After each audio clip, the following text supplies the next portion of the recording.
the mobile bedroom Baba Nyara Sports Stadium and after say you pole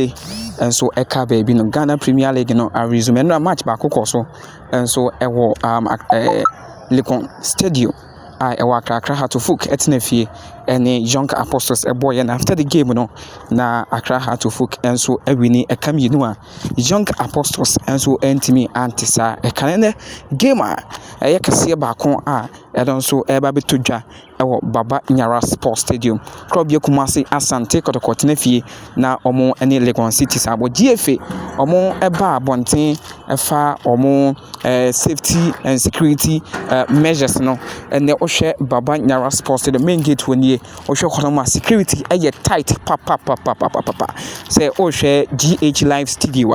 ana ye twamfonyire na se video no and so at the edge house security etie and so Baba Nyara Sports Stadium police for na ba Oshe hase na police for and so around almost monitor things the be ya enema and so koboko hono and media men being ho obey club Kumasi Asante Kotoko team bus na be team bus no and so ebedru here no omoma ne ben omoma your friend say door no ben a place na me fan say the media the zone the mixed zone hono no omoma ne ben honom say be ya players ni si fema na omo so ewremu na omo eko enti uhwemfo nyina ye twagu enso Baba Nyara Sports Stadium gate brana club Kumasi Asante Kotoko enso etim no enso eba no ye twani nyina enso ede emao enti uhwe gate hona security no tight the main gate of Baba Nyara Sports Stadium ti ende bibia enso tight ho me no ka say enche na game no enso afrase be 2 hours time me no can say the 2 hours time no game no enso be frase enso was game no exactly 3 o'clock p.m. until Osha security now tight in police ho ma fa all the gate ye fa edi ewremu stance ni mu no okọ gate bi ewrem the stance police for omo ho no me di mani tutu ye no udura bia utimi nya 8 policemen omo ho and say utimi enya policeman ma ko 5 omo so guide over the away stance one which is the green stance na so security no enso tighter police for enso ho omo hwe se be ya bibi boni bia enso ensi na uwrem so after see aton ticket the amount na uwrem so na omo a check omo ahwe ho se bibi boni bia enso enhye wo ho ho ye twamfonyini nyina enso de ebro efri Baba Nyara Sports Stadium GH Live Studio meeting Nanaba Kwame Grace so nya subscribe to the channel message say onua obe subscribe eno ne be ma video bi de betum bia no obenya notification enso phone so na won sa aka na won so anya bi ahwe na bibia enso aye commenti emfonyi na ye twam enso edi emma say near etie enso Baba Nyara Sports Stadium. This is the timer club Kumasi Asante Kotoko team no enso eba be Baba Nyara Sports Stadium hono enti wo hwe how security no ene enema enso esitie ha say na bibia enso tight hono menti bra na omo nso adru hono na media men for ni bi enso tena bas nse be ya omo be wura Baba Nyara Sports Stadium safely what you say bibia ento womo enso hono sani ye twa emfonyi no enso kire wono this is the arrival of club Kumasi Asante Kotoko bra omo so ebedru Baba Nyara Sports Stadium ti omo base no ana esi hwa ye twam mfonyi the kire players no this is the gate gate wonom before say omo ebewrem inside na omo so akọ dressing room na omo akọ prepare omo 70 base no enso ana kona ye twa bibia enso de amount security ne de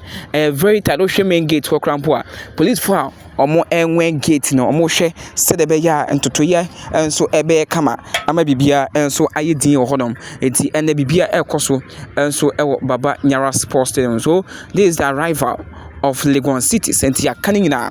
enso edi abom edi ama ebra Legon Cities enso ewura Baba Nyara Sports Stadium inside no ana ye twamfonyini nyina enso de ache tombe kwa kofa no hwa ko edi kan ba ye no sa no mo ye tombe kwa kofa no hwa sa na omo aba the mixed zone hono no na ma ba bi si form na omo ewrem na bibia enso aye kama so Legon Cities team no aba bedru ha say sanso na club Kumasi Asante Kotoko team no enso aba bedru a me ne wo ka say ade boni bia enso ensi hono ti se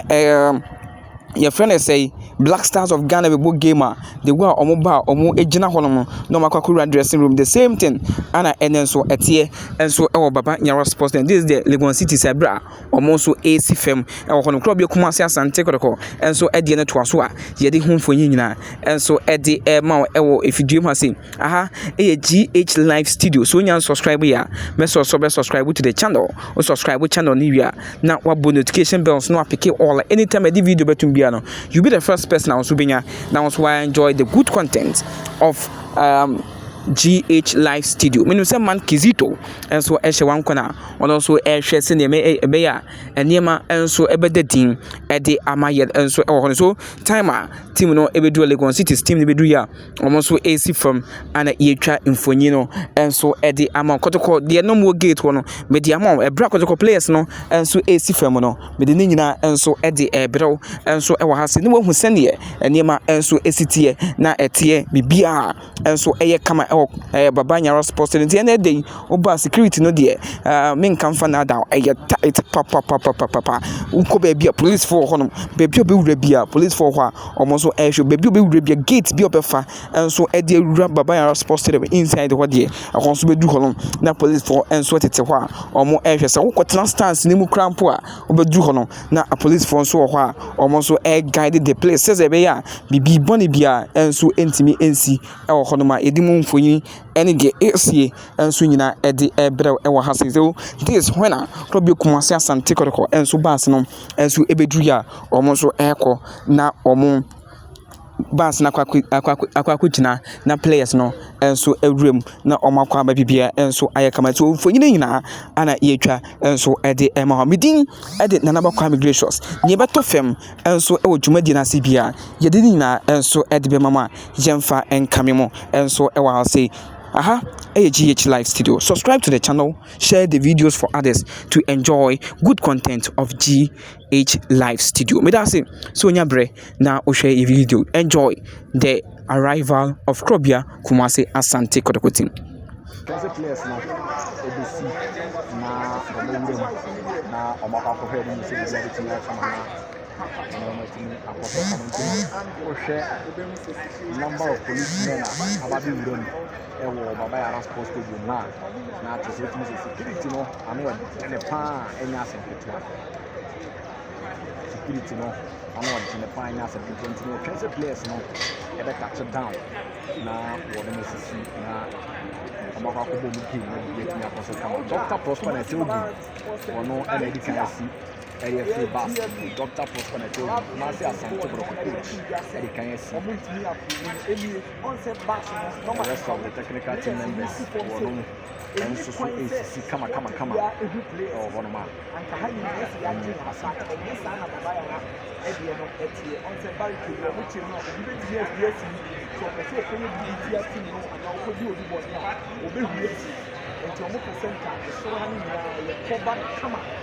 no any into no moment say any baba sports stadium any Legon sports stadium no omo jitum e ma team se mobile wa any but ya compromise we the right compromise training ground starting 11 nikutaye the bed drop the plan sana team no omo de omo line up no and so at the figure goalkeeper Freddy Kasai and one better post Mohamed Kamara red card of Kodi was for no and yes Tinedu Ebenya the side of the series for so long Branch and defend someone Tinedu ever started game no and they want to see Asante